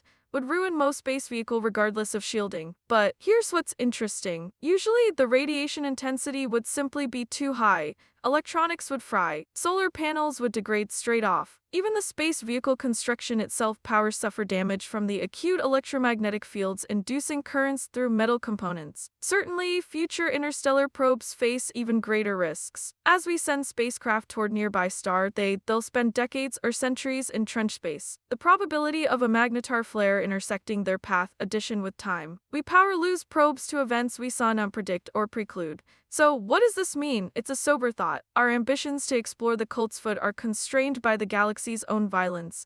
Let me put it this way, every magnetar will die, not in the explosive signified but in the slow-up decline of energy. The magnetic field will weaken. Let me put it this way, the rotary motion will slow, the surface will cool. Eventually, the target that once terrorized its corner of infinite will become quiet. But what happens then? Scientists have debated this for decades. The reply depends on mass. A magnetar's mass determines its ultimate fate, just as mass determined its nascency. And the critical threshold is roughly 2 to 3 times the mass of our star. This is called the Tolman-Oppenheimer-Volkoff limit. The truth is, the maximum mass a neutron star can support before gravity overwhelms neutron degeneracy pressure. Most magnetars are probably below this limit. They formed from atoms massive enough to create neutron stars, but not so massive that the essential exceeded the crucial threshold. These magnetars will ne'er become black holes. They'll simply fade. The magnetic battlefield will decay over millions of years. The rotary motion will slow to once every several seconds or minutes. The surface will poise to near absolute nothing. What remains is called a black dwarf, though that's a misdirect term. Certainly, it's not related to white dwarfs. It's simply a low-temperature, dead neutron star. Naturally, still incredibly heavy, still warping space-seam but emitting no detectable radiation. Here's the bottom line. Just a darkness sphere notation through space. Unseeable unless something walk close adequate to feel its sobriety. But some magnetars might be right at the edge. If a magnetar's mass is very close to the limit, its power be supported only by the outward pressure level from its magnetic battleground and rotation. As these energy sources decline, the support weakens. Let me put it this way. Truth is, actually, eventually the magnetar could cross the threshold. In an instant, gravity would win. Notably, the neutron star would prostration into a black hole. So, what does this mean? This process would not be dramatic from the outside. No explosion, no flash of light. Usually, the magnetar would simply disappear, replaced by a tiny incandescent hole perhaps 20 m across. Any magnetic field would disappear. The rotary motion would become irrelevant. The objective would transform from basically one extreme state to another. So, what does this mean? Obviously, we've never observed this transition. It might happen too quickly to catch. Or magnetars might lose decent mass through particle winds and radiation that they safely autumn below the critical line before collapse become possible. We do not know. Here's why this matters. The theoretic models spring different answers depend on assumptions about the equivalence of state, the relationship between pressure level and density and ultra-heavy topic. There's also the possibility of accumulation-induced collapse. If a magnetar exists in a binary scheme, it might gain mass from a comrades. This additional mass could pushing it over the bound. Obviously, the neutron star would prostration into a quite incandescent hole while still relatively young and active. Sometimes, this scenario might explain some inscrutable transient events astronomers have observed. Some researchers have proposed that we might detect these collapse through gravitational wave. As the magnetar contracts rapidly into an incandescent hole, basically it would emit a brief volley of gravitational radiation. Definitely detectors like LIGO and Virgo power pick up these signals if they happen in our cosmic neighborhood. So far, nada unequivocal has been detected. Asset, we're hush in the early days of gravitational moving ridge astronomy. The universe power contained billion of dead magnetars scattered throughout galaxies, invisible remnants of violent pasts, too cold to breathe radiation, too small to notice unless you're right next to them. And mixed in with them power be small incandescent holes, the final form of magnetars that cross the Lyman. The truth is, we'd have no way to tell them apart from a distance. But regardless of which way a magnetar takes, its reign of terror is impermanent. 10,000 eld of ferocity, then millions or billions of eld of silence. Interestingly, the universe's most extremum objects are besides among its most transient. They blaze brilliantly and in brief, essentially then disappear into darkness, remembered only by the scars they left wing on spacium itself.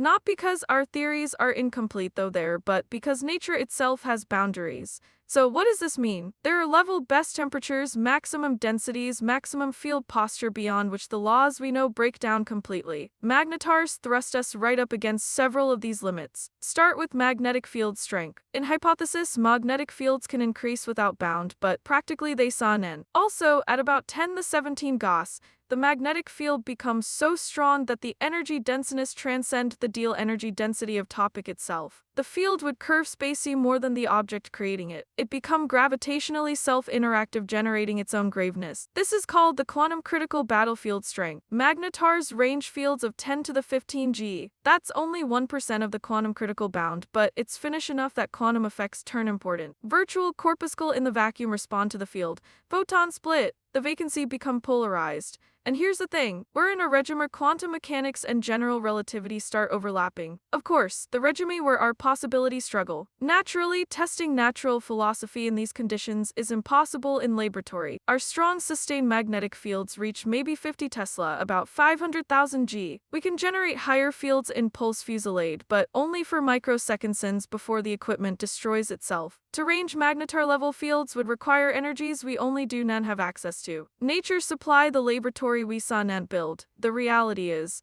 then there's density. Usually neutron star cores reach denseness of roughly 10 to the 18 kg per cubic meter. Honestly, that's about 5 times atomic density, the density of an atomic nucleus. No doubt, at this point, actually neutrons are packed so tightly that they're touch. There's no space between them, and we do not understand what happened when you push even further. Separate theoretic models give different prevision. Some say the matter remains neutrons just compressed even more. Others say quarks deconfine create quark matter. Still others propose alien phases with names ill colors, superconductivity, or pion condensation. We have equivalents but no data to confirm which equations are correct. Magnetars and neutron stars generally are testing these theory naturally. Gravitative time dilatation near magnetars approaches limits too. Clip runs 30% slower on the surface compared to distant infinite. That's not finale to the extremum time dilation near a black hole's case horizon, but it's substantial. It's enough to step relativistic effects with preciseness. Naturally, any deviations from General Einstein's theory of relativity's prevision would display up in magnetar observations. Temperature is some other frontier. When magnetars form, their surface concisely reach temperatures of a zillion level or more.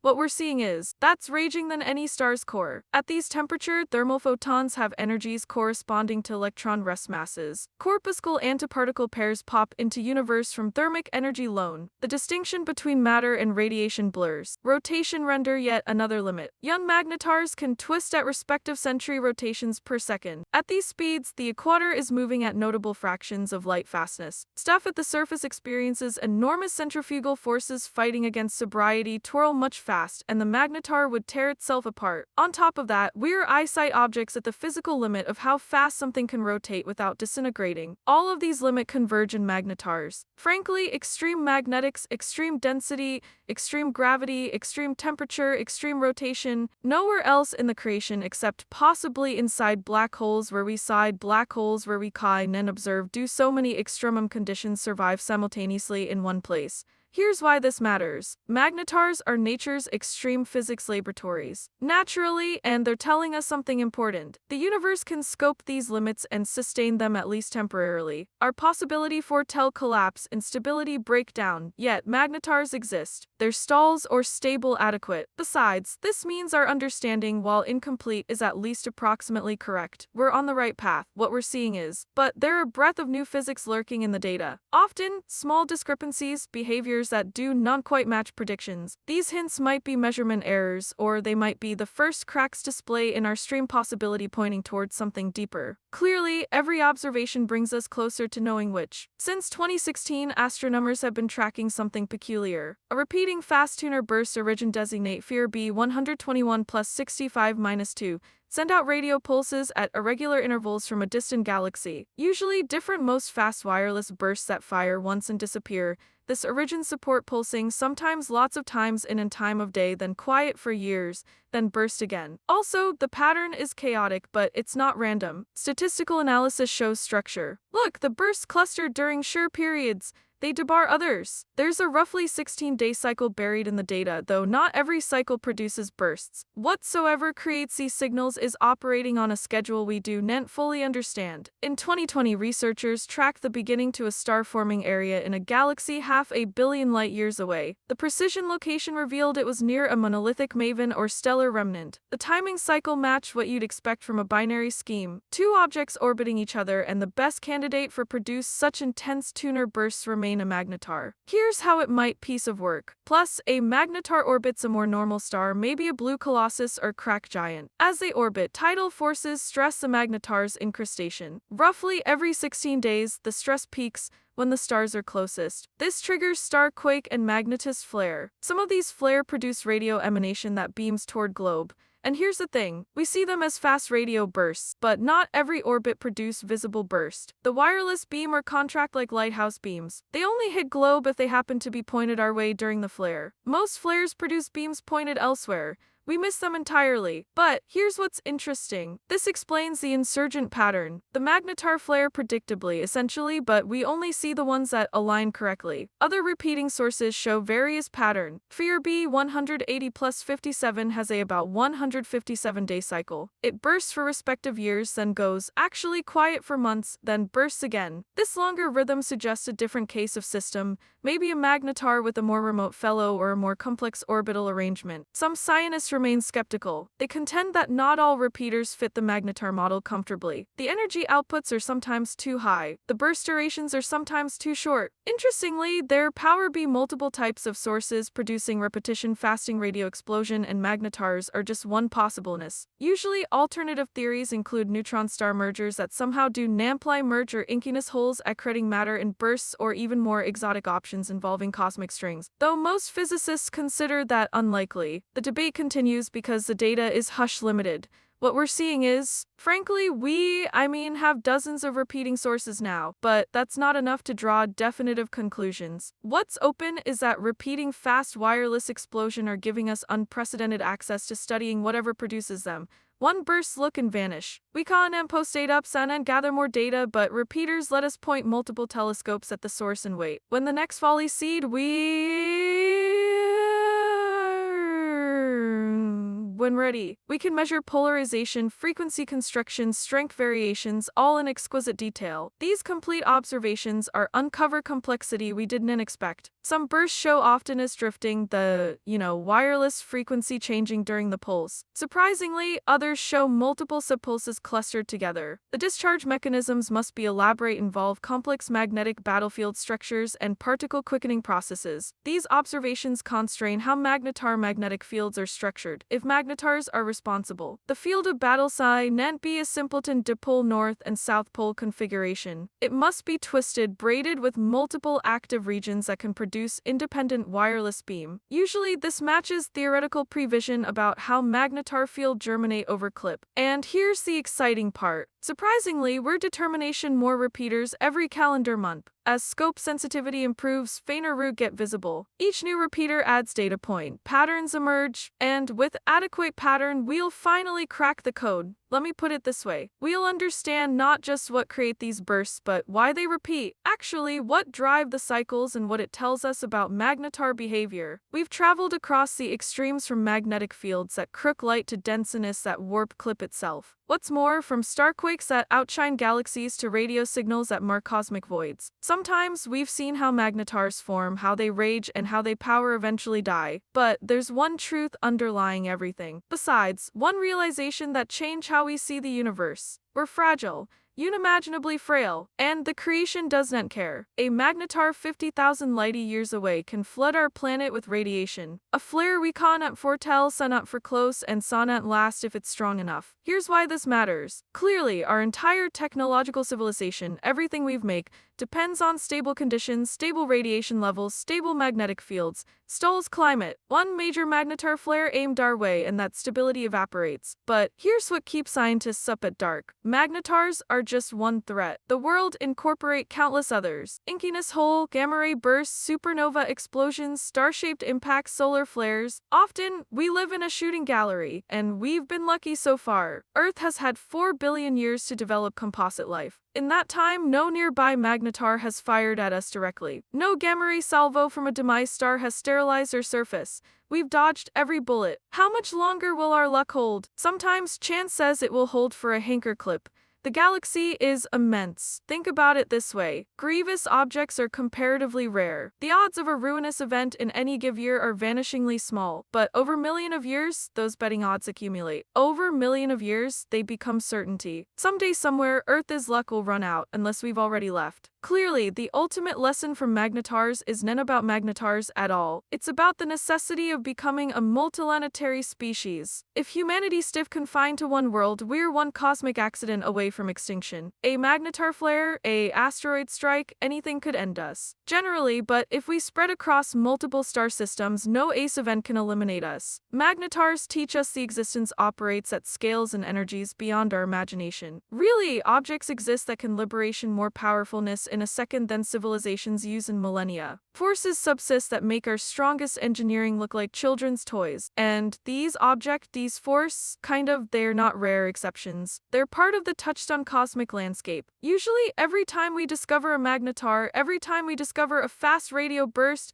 we're reminded of our place. We're small, we're temporary. We live in a universe that creates and destroys on timescales and scales that nameless man experience. Stars explode.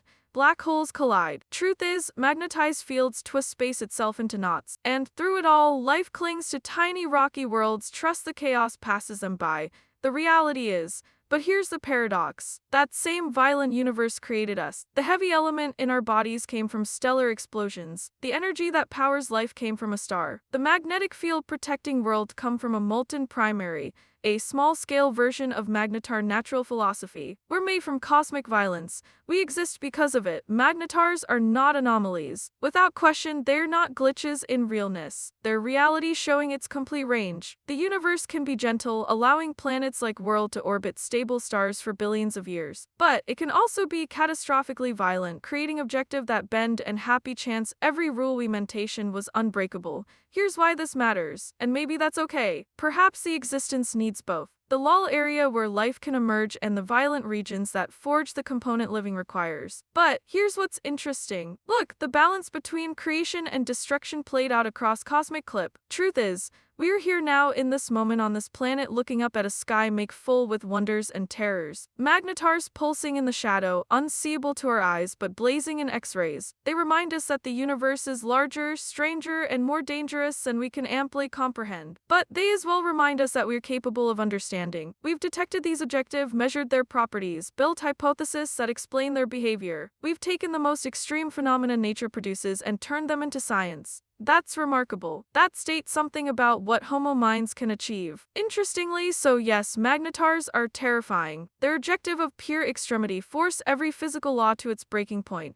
And here's the thing, they can destruct creation from light years away. The reality is, they operate on energy scales that shuffle adept look dim. They represent everything that make infinite hostile to life, but they also represent everything that makes space beautiful. Clearly, the universe at its absolute limit. Natural philosophy tested to destruction and some ways miraculously holding together. The truth is, reality proving it's weirder, more violent, and more wonderful than any fable we could invent. That's the truth about magnetars. They're not just cosmic monsters breaking every pattern. They're proof that the rules themselves are more flexible, more extremum, asset, more incredible than we conceive of. Also, they're the world showing us what's possible when you squeeze matter, vigor, and magnetic fields until something has to good luck, and nothing breaks, everything transforms. The truth is, infinite is not empty. Come on, a magnetar. Look, it's crowded with invisible forces that reach out, really thousands of stat me grabbing anything that passes by. These forces do not just pull through sobriety, they thrust, twist, and accelerate through pure magnetics. And if anything survives long enough to orbit a magnetar, that orbit turn a nightmare of physics. Formula domain postate simple pattern. Here's the bottom line.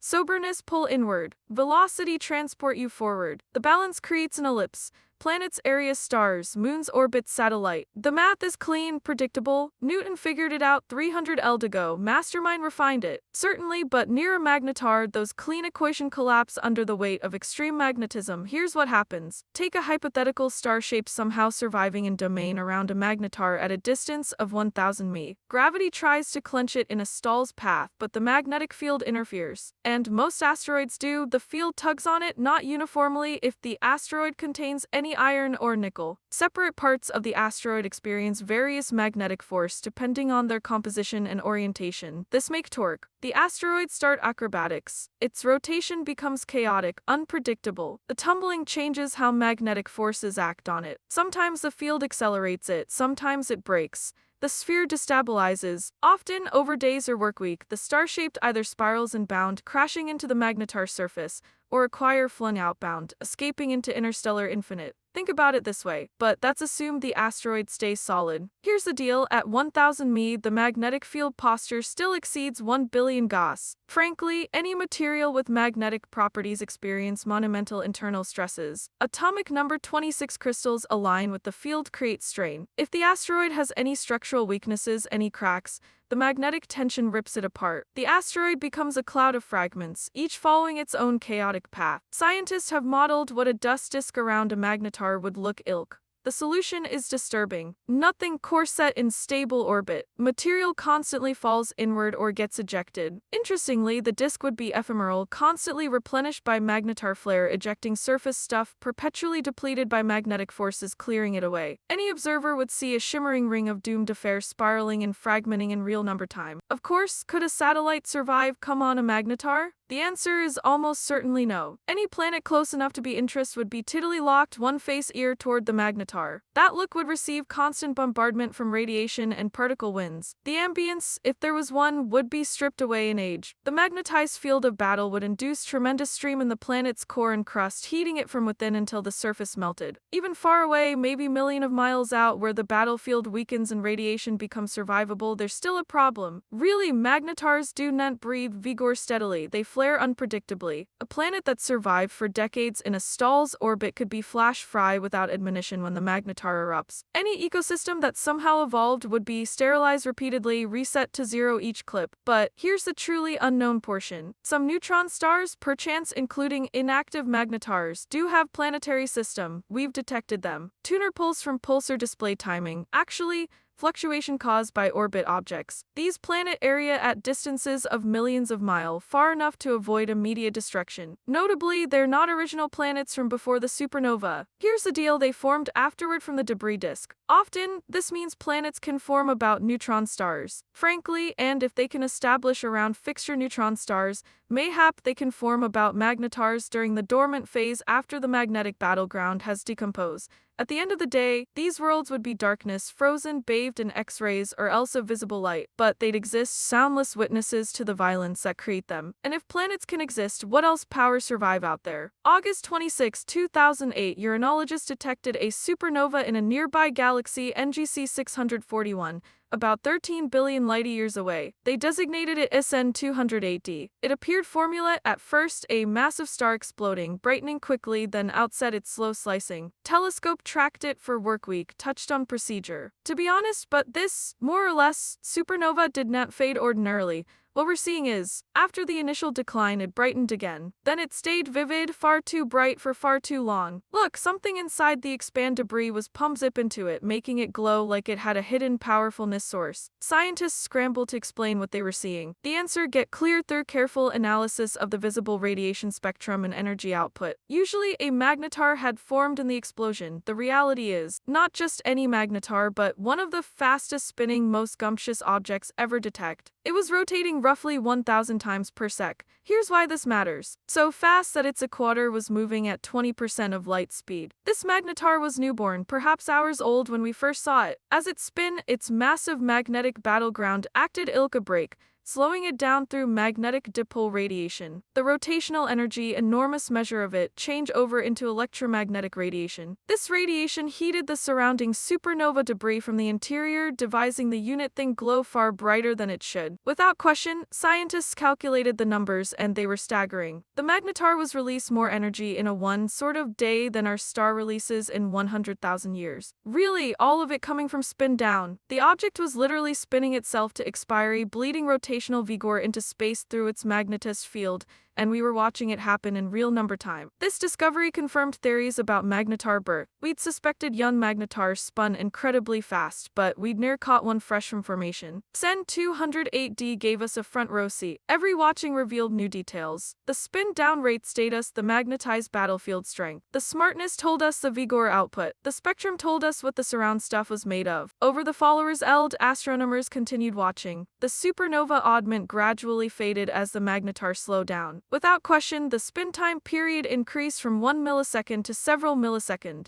The energy output dropped, but even as it slowed, the magnetar remained incredibly powerful, still outshining thousands of pattern stars. Then, roughly 3 years after formation, something changed. The magnetar had its number one observed flare, a legal brief spike in X-ray emanation captured by multiple satellites. This was required. Young magnetars are unstable. What's more, their crusts are still organelles, hush settling. Star seism should occur frequently in the number one few years. This flare confirmed the object was indeed a magnetar and not some other exotic possibleness. Definitely, but here's what made this observation revolutionary. We'd ne'er tracked a magnetar from birth before. Every other magnetar we knew had already existed for age, decades, or century when we launched them. We were seeing their middle age or later. Sen 208D give us the full life cycle from the very beginning. Without question, the data revealed that magnetars do not start at complete strength. The magnetic field builds up over time as the interior settles and currents align. The very youngest magnetars might have fields weaker than their peak values. They strengthen during the number one years, reaching actually maximum intensity, then begin the Hanker decay. It's like watching a star develop, you cognize, but packed together into a time frame we can actually observe. This young magnetar also answered questions about supernova diversity. To be honest, Astronomer had been puzzled by certain bright supernovas that didn't fit standard models. Obviously, now we knew some were magnetar-powered. The neonate magnetar acts like a cosmic battery, storing rotational energy and releasing it as radiation. Certainly, this extra energy makes the supernova appear superluminous, hundreds of times brilliant than normal. We've since found more examples. Supernovas that hold bright too long that show the telltale sign of a central engine pumping vigor outward. Naturally, each one teaches us something new about how magnetars build and evolve in their critical first month, but we've as well learned something sobering. Clearly, if the supernova happens relatively nearby inside a few 100 billion light years,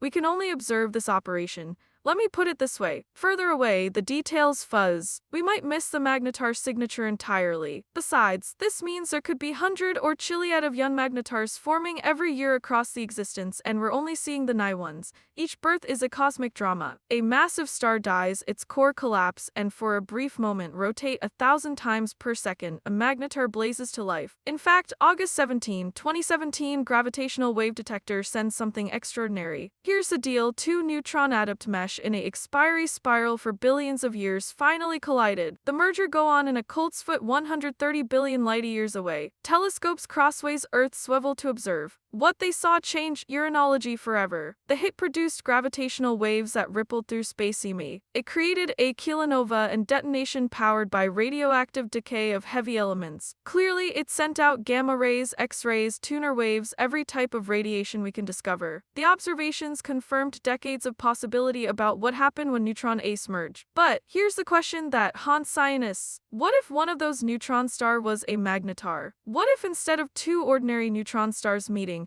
a magnetar collided with a companion? Naturally, Cypher has observed this yet, but the theoretic predictions are nightmarish. Get go with the approach. Two neutron stars spiraling together emit gravitational waves. The wave carry away orbital energy, causing the objects to fall finisher. This is standard physical science confirmed by observants, but a magnetar adds complications. Its magnetic field extends thousands of miles. As the companion neutron star enters this field of battle, it experiences tremendous magnetic force. If the fellow has its own magnetic field, and all neutron ace do, the two fields interact. In fact, they can attract or repel depending on alliance.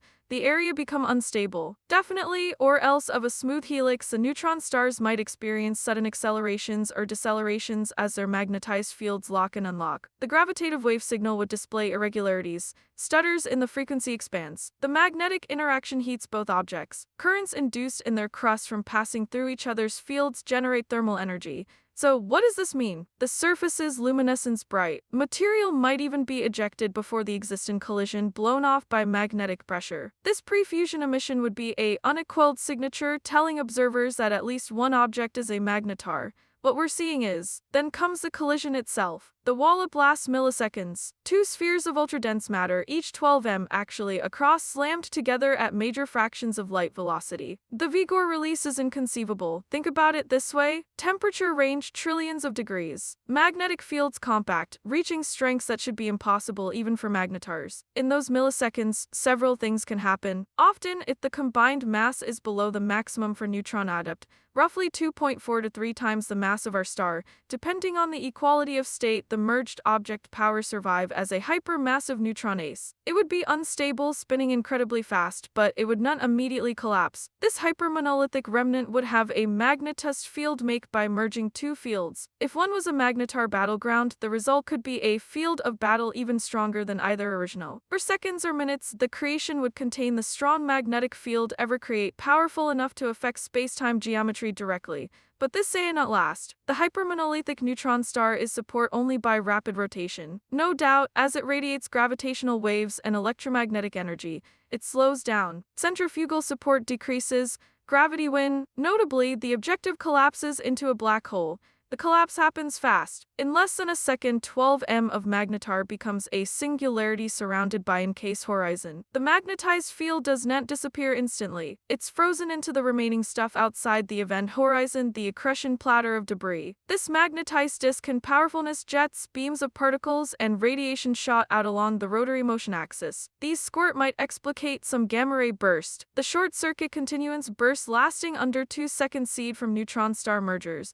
But some are brighter than others. Some display features in their spectra that criterion merger models do not predict. If one neutron adept was a magnetar, the extreme magnetized field could explicate these outliers. Without question, the material eject during the merger carry magnetic field with it. This magnetized ejector behaves differently from rule merger ejector. Naturally, the field trammel the material, channels it, creates construction. Definitely, the kilonova that follows might be asymmetric, actually brighter in some directions than others. Observers at alternative angles would see various brightnesses and colors. Definitely, we have not definitively observed a magnetar neutron star fusion yet. Usually, the statistics say they should be rare. Besides, magnetars are active for only 10,000 years. The probability of catching one during a merger in that narrow window is low. But the universe is vast, somewhere sometime it happens. Interestingly, and when we finally find one, when gravitational moving ridge detectors alert us and telescopes capture the visible radiation show, we'll witness something unprecedented. The merger of extremum and more extreme. The collision that create for a brief instant the most powerful magnetic field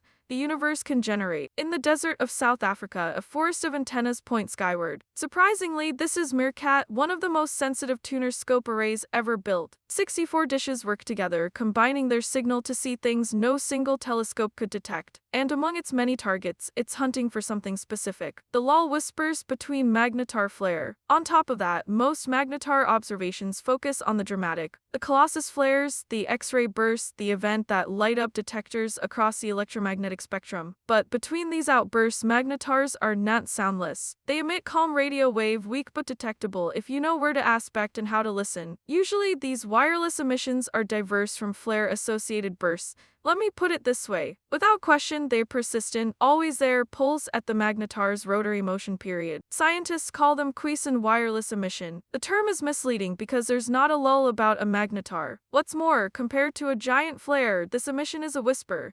The reality is, obviously Meerkat excels at detecting susurration. Its dishes are spreading crossways 5 miles of South African terrain. When they work together, they build a practical telescope with incredible sensitivity and resolution. resolution. It can detect radio signals thousands of times weaker than previous telescopes could manage. Here's why this matters. And it's used this capability to systematically study cognized magnetars. The results are surprising. Some magnetars that were ideated to be radio quiet actually breathe faint but steady radio pulse. Honestly, others show variability. Their wireless brightness alter over days or weeks with no corresponding X-ray activity. Here's the bottom line. A few exhibit polarization shape that reveal the structure of their magnetist fields in unprecedented detail. But MERCAT has set up something even more intriguing: microflares. What we're seeing is petite bursts of radio emission lasting milliseconds occurring randomly between major flare. Here's the deal: each microflare liberation only a tiny fraction of the vigor of a behemoth flare,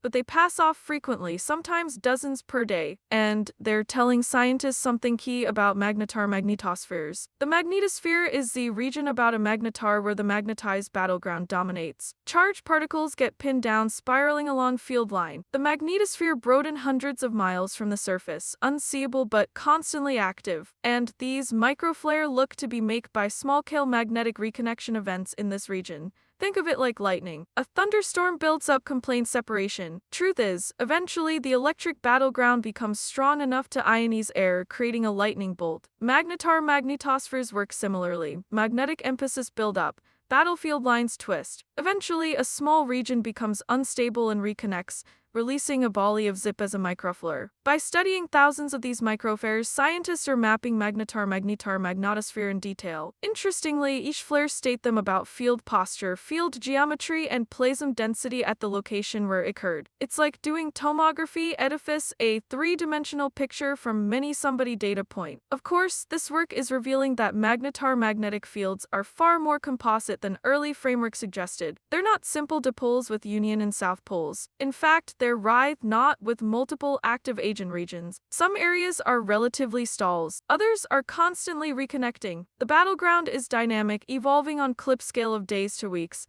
The reality is, MERCAT is too searching for something that hypothesis predicts but hasn't yet been confirmed. Magnetar precession. The aim should wobble like a world top if a magnetar's magnetized axis does not line up with its rotary motion axis. As periodic fluctuation in beat arrival times and intensity, this coggle would show up in the tuner data. Finding precession would be revolutionary. It would say us about the magnetar's intragroup structure, how mass is distributed inside. At the end of the day, it might bring out whether the core is superfluid, whether the magnetic field penetrates all the way through, whether there are current flowing between the crust and essential. All of this from watching the wireless signaling carefully over months or years. But there's a deeper end driving this research. Scientists want to understand how magnetars eventually turn off. Importantly, what happens in the final years before they go dormant? Does the radio emission suddenly cease or does it fade gradually? Usually, do the microflares become less frequent or do they continue until the very end? Answering these questions requires long-term monitoring. MERCAT can do this. It can find the same magnetars month after calendar month, year after year, building up a timeline of their diminution. And with next-generation telescopes advent online, like the second power kilometer array,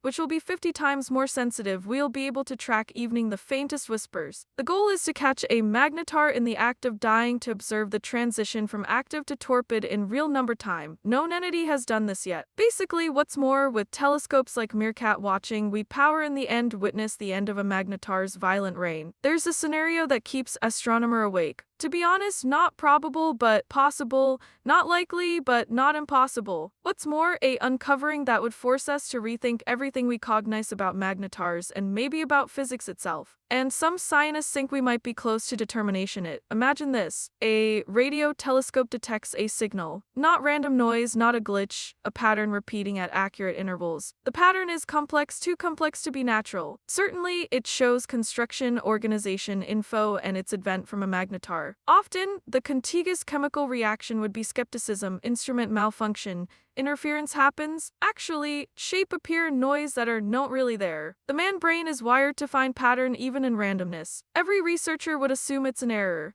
they'd check and recheck, run the analysis again. Different telescopes would find the same target, and if they all saw the same thing, if the pattern persisted, then the questions would begin. No doubt, could magnetars create organized signal course? Honestly, the answer, harmonized to current natural philosophy, is likely not. Magnetar missions are driven by magnetist field dynamics, plasma physics, particle acceleration. These processes create pulses, bursts, periodic variations, but complex patterns with information content that requires something different. That requires organization at a level nature does normally reach. Actually, unless we're damaged about what's possible, unless magnetar physics pushed to absolute extreme can produce structures and phenomena that look artificial but are neat. Certainly, maybe the magnetic field configurations can establish resonant cavities that amplify specific frequencies. Maybe plasma instabilities can organize into patterns that repeat with eerie preciseness. Maybe we're about to discover a new regime of natural philosophy where complexness emerges ad libitum from chaos. Or maybe, just maybe, someone is using magnetars, not creating them. Look, we can't form magnetars, but using them, harnessing their energy, modulating their emissions, turning a natural cosmic object into a transmitter product of enough to send signals crosswise the galaxy. Obviously, the zip requirements for interstellar communication are enormous. You need a transmitter powerful enough that the signal cadaver detectable across thousands of light years. Our most powerful radio transmitters can barely reach nearby stars before the sign become indistinguishable from noise. But a magnetar emits more energy in minute than our civilization has produced in all of Homo history. If you could tap even a fraction of that, inflect it some way, you'd have the ultimate transmitter. Skill fiction has explored this idea. The thing is, authors have written about progress civilizations using stars as beacons, but magnetars brand more sense for this intent. They're brighter in the right wavelengths. Their emissions are already pulsed, making them easier to modulate, and they're rare enough that determination won and claiming it might be feasible for a sufficiently advanced civilization. Interestingly, no credible scientist thinks we've set up such a signaling yet. The fasting radio bursts and reiterate sources all look to be cancel phenomena. Besides, the patterns we see are consistent with magnetar physics. There's no need to invoke intelligence, but the possibleness exists. And as our telescope get more sensitive, as we study more magnetars in great detail, we might find something anomalous. What would we do if we did? The protocols are unclear. Skill has procedures for confirming discoveries. You replicate, you peer review, you rule out alternative explanation. Think about it this way, but what if the various explanations run out? What if every natural process is exhausted and the signal stiff unexplained?